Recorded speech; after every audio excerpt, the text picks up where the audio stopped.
பிளாசி முதல் செங்கோட்டை வரை உரை ஓவியம்.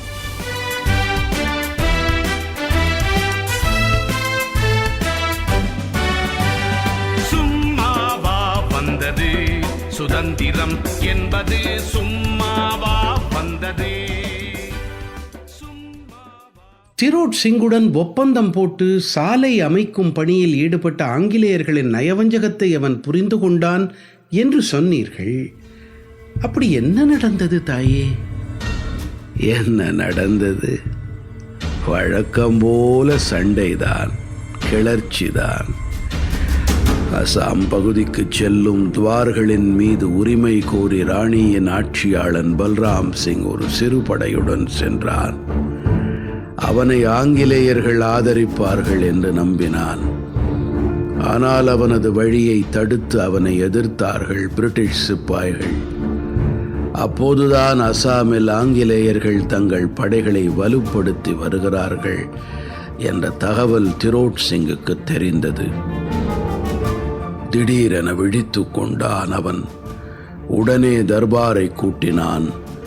ஆங்கிலேயர்கள் எதற்காக தங்கள் பகுதியில் பாதை போடுகிறார்கள் என்ற அம்சத்தை தர்பார் தீர ஆலோசித்தது. வர்த்தகம் ஒருபுறம் என்றால் அந்த பாதை வழியேதான் பிரிட்டிஷ் துருப்புகள் செல்லும் என்ற விவரம் அலசப்பட்டது. தங்கள் தனிமைக்கும் தனித்துவத்துக்கும் அது மரணவாசல் என்றார்கள் காசிக்கள். ஆங்கிலேயர்கள் தங்களுடன் ஏமாற்று ஒப்பந்தங்களையே போட்டார்கள் என்பது அவர்களுக்கு புரிந்தது. தர்பார் எடுத்த முடிவுப்படி நோங்லாவை ஆங்கிலேயர்கள் உடனே காலி செய்ய வேண்டும் என்று உத்தரவிட்டான் திரோட் சிங். ஆங்கிலேயர்களாவது இவனது உத்தரவை கேட்பதாவது? அவர்கள் எதற்கும் செவிசாய்க்கவில்லை. 1829 ஏப்ரல் 4 நோங்லாவில் உள்ள பிரிட்டிஷ் குடியிருப்பை காசிக்கள் தாக்கினார்கள். பிரிட்டிஷ் அதிகாரிகள் 2 கொன்றார்கள். பங்களாக்கள் தீக்கு இரையாகின. அங்கே அவர்களுக்காக உடன் வந்திருந்த வங்காளிகளையும் கொன்று தீர்த்தார்கள். அந்த பகுதியையே சுத்தமாக துடைத்தெடுத்தார்கள். இந்த நிகழ்வுகளால் பிரிட்டிஷார் கடுங்கோபம் கொண்டார்கள். திரோட் சிங் என்னும் பிற காசி தலைவர்கள் மீது உடனடி இராணுவ நடவடிக்கைகள் தொடங்கின. பழங்குடியினரான காசிக்களிடம் வில், வாள், கேடயம், அம்புகள் மட்டுமே இருந்தன. பிரிட்டிஷாருடனான நேரடி மோதலில் அவர்கள் பலரை இழந்தார்கள். அதன்பின் அவர்கள் கொரில்லா போருக்கு மாறினார்கள். 4 வருடங்கள் தொடர்ந்து அந்த கிளர்ச்சி போர் நடந்தது. அது ஆங்கிலேயர்களுக்கு பெரும் சவாலாகவே இருந்தது. சாலை போடும் வேலைக்காக ஆங்கிலேயர்களால் வலுக்கட்டாயமாக அடைத்து வைக்கப்பட்டிருந்த அப்பாவி மக்களை விடுவித்தார்கள். கிளர்ச்சி காட்டு தீயாய் பரவியது. அசாம் பகுதியே ஆட்டம் கண்டது. 1833 ஜனவரியில் ஆங்கிலேயருடனான மோதலில் துப்பாக்கி ரவையின் வீரிய தாக்குதலுக்கு இலக்கானான் அந்த 30 வயது இளைஞன்.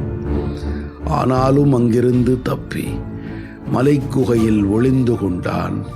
அவன் பட்ட காயத்துக்கு சிகிச்சை அளிக்க வேண்டியிருந்தது. ஆங்கிலேயர்கள் அந்த அடர்ந்த காடுகளில் அவனை வலைவீசி தேடினார்கள். அவர்கள் முயற்சி வெற்றி பெறவில்லை. வழக்கம் போல ஒரு துரோகியை கண்டறியும் செயலில் வெற்றி பெற்றார்கள். திரோட் சிங்கின் படைத்தலைவன் ஒருவனுக்கு தங்க காசுகளை லஞ்சமாக கொடுத்தார்கள்.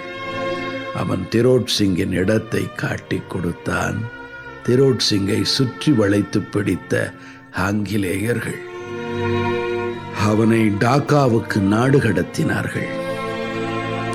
அங்கேயே வைத்து அவனை ஏதாவது செய்திருந்தால் அசாம் கொந்தளித்து போயிருக்கும் என்பதை அவர்கள் உணர்ந்திருந்தார்கள். 1835 ஜூலை 17 திரோட் சிங் மரணித்து போனான். அவன் தீரத்தை மேகாலயம் இன்றும் கொண்டாடி வருகிறது.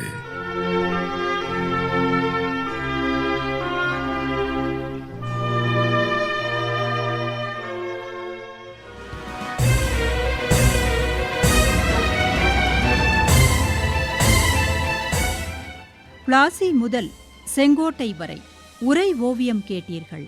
போரிலே இறங்கிவிட்டால் இன்னல் சூழும் தெரியும். பெற்ற தாய் பசித்திருப்பாள், பிள்ளைக்கது புரியும். அன்னையர்க்கு அன்னையார பாரதியின் துயர் துடைக்க அன்னை தானே அழித்துக் கொண்டோர் எத்தனையோ எத்தனை. படைப்பு சென்னை வானொலி நிலையம்.